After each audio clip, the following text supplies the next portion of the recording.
thing that I really wish for is a life without fear of pain, without suddenly being disabled. Have a career where I don't have to call in sick every month. I really want to go back to work. Part of me wishes for a cure for endo, and the other part of me wishes for awareness of endo starting at the school age. I wish for all of this to go away and I never had any of this problems, because then I could be able to go to school and spend time with my friends. I just wish people knew about endo before you told them about it. I'd like endometriosis to be taken more seriously. To raise awareness for this. You gave us the confidence to talk to people about it. Before we were talking only to our friends, but now we make it a point that we talk to our family members, everyone. Millions of pamphlets for smoking and cancer and stuff, but there's nothing on menstruation or endometriosis. You know, it took me 7 years to see a specialist, so if we can shorten that at all, I think that would be a really good positive. For doctors to recognise this disease, to take it seriously, and to get help sooner. The perspective that I wanted to bring today was of that of an employer or a potential employer. Because a couple of years ago, how long ago was it, Syl? About 3 years ago. Syl came and was part of our intern program at Mamamia. We have about 100 staff in various offices, mostly in Sydney. And we've got a very, very strong intern program that's very hard to get into, where we help teach journalism students and people who are interested in the media about digital publishing. So Syl, 3 years ago, she applied for an internship at Mamamia, and I agreed because she got into the program. She was qualified, she was keen, she was studying communications at UTS, and we set a written assignment that she absolutely nailed. So she ticked every box. I'd never really heard of endometriosis at the time. I had a little bit. It hadn't affected me or anyone I knew personally. 2 days after her interview with Mamamia and finding out she had the internship, her gynaecologist told her for the first time that she probably had endo. Meanwhile, not really knowing what this meant and just getting on with her life, she came to our office every Monday as one of our interns. There were absolutely no dramas. She accomplished everything we asked enthusiastically and energetically until she couldn't. And a few months later, it was a very different story. She told me that she needed a minor operation, and it was supposed to be day surgery and she wouldn't need much time off. But it turned out she took 2 weeks off and we didn't see her for a while. I didn't really understand what she'd been through. When you work with women, as I have all my life, you become very, very familiar with gynecological issues and issues around mental health. We run a very, very open office at Mamamia.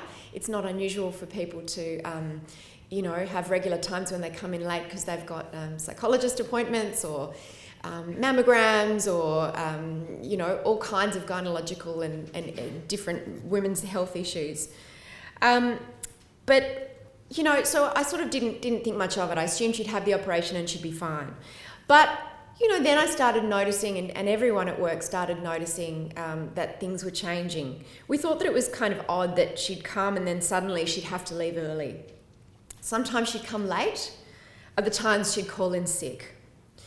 I'm not really here as a family member in terms of I'm looking around and there are husbands and parents and partners and sisters and children here who live the endo experience much more fully. But I only saw, Syl's my cousin, Les is my aunt, we're a close family, but we only see each other, a few times a year. I'm friends with her on Facebook and she always looked pretty happy to me on Facebook. So I'm like, why has she just become really flaky? What's wrong with this girl? So she seemed to be like partying every weekend, but too sick to come to work on Monday. Obviously it didn't look good. I became a little bit sus. What I didn't know is that chronic cystitis and embarrassing digestive disorders can also be a symptom of endo. making day-to-day life really, really hard. Especially in the office that we had, where there was one shared bathroom for about 30 people. We've since moved to a bigger office, but at the time there was literally one bathroom. We all love to post photos and look like we're having a good time, so you can understand why I was confused. Over the next 12 months, she became more and more unreliable. And honestly, I got really quite pissed off. And it's really hard to get into our intern program, and I thought she was having a bit of a lend of me, or being a bit slack, or that she just wasn't interested. And I felt also that maybe she wasn't into it and didn't know how to leave. So here's part of an email that I wrote to her.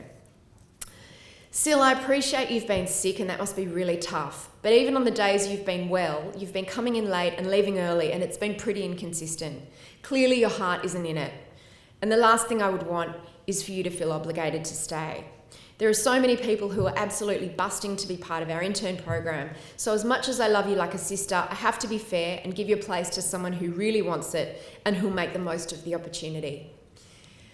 I feel horrible when I read that now, and when I think back to the judgments that I made then out of absolute ignorance, and out of the fact that she was too embarrassed to come and talk to me and be honest with me. And I wasn't, I was her cousin and she wasn't being paid. Imagine how hard it is for someone who their boss is not related to them, and it's their job that they're terrified of losing. Her heart was in it, but her body was not able to meet the demands of her heart and her mind. Syl wrote back explaining really eloquently and beautifully how it felt to have endo, and I have to say it opened my eyes straight away. Immediately I encouraged her to write a post for Mamamia, because surely, everything I do in the media and always have done has been based around connecting women and about women sharing their struggles, particularly the unspoken ones, whether it's issues around endo or mental health problems or anxiety, or pregnancy loss. I feel, and I've always felt, that you do a real service to other women when you are honest about your struggles. It's very easy to be putting pictures out on social media of here's me looking happy and hashtag gratitude, and here I am in a bikini, hashtag summer, hashtag blessings. And you know what? All you do when you do that is make other women feel like shit. When you really do a favour to other women is when you say, this is the dark moments, these are the struggles, this is when I feel the most bleak, this is what's happening to me. And Syl was incredibly gracious in agreeing to do that. It took 12 months for her to send us that post, because she was really, really sick, and she worked on it with Les. Les helped her. And last year, in August, we published it. We got an amazing response. And this is what's so fantastic and why I moved away from magazines into online media. Because with print media and broadcast media, you can't share things and you can't comment. It is not a two-way conversation. So you can read an article in a magazine or in a newspaper, you can see something on television, but you can't talk back. It's very much one-way communication. But what online does is it gives everybody a voice and it gives everybody visibility. And the other thing that it does is that it enables people to be active and proactive and do something. Because one thing I know, and we're highly motivated on Mamamia to know why women share content. Because when you share online, via Facebook, or even if you just email a friend, what that means is the content that we've produced is amplified, which is a good thing, because it takes the same effort to produce something that one person reads or 100,000 people reads.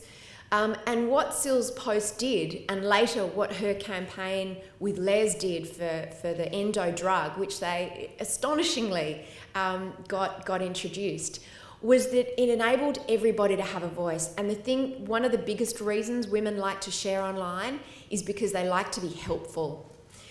And the only thing women love to do more than being helpful is for other people to see them being helpful.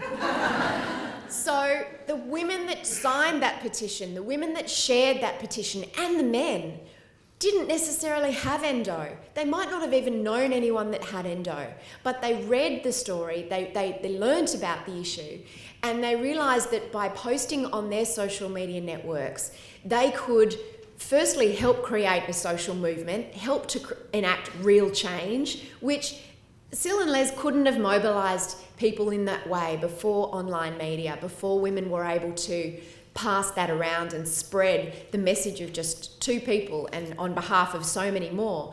But women like me and women who didn't have anyone in their lives with endo shared it because they wanted to be helpful. They wanted to show that they were, their minds and their hearts were open to the struggles and the stories of women like Syl and so many of the women here today. And we saw what happened. That actually made real social change. Actual concrete things happened from Syl and Les's efforts. I would say there is huge power in social media. There is huge power in telling our stories. You give a gift to another woman when you tell a story about the hard times in your life. And I am just so proud of the gift that Syl and Les have given to other women, to all the other women and the men, not just in this room, but who now know, including my father, what endometriosis is and how debilitating it can be. So I'm really looking forward, and I just hope everyone here today is here with open hearts, open minds, open eyes, open ears, and there will be so much more to learn about those shared perspectives. Thank you.